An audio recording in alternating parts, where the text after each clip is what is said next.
கண்டிப்பா நானும் சொல்ல மாட்டேன்.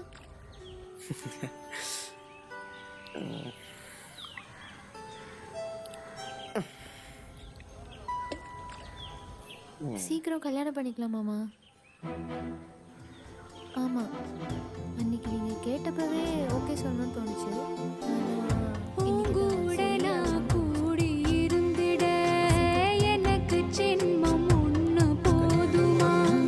100 ஜென்மம் வேணும் அத கேக்குறே சாமிய. என்ன இருக்கிற சாமியா? 100 ஜென்மம் கூட போதுமா? 100 ஜென்மம் நமக்கு போதுமா?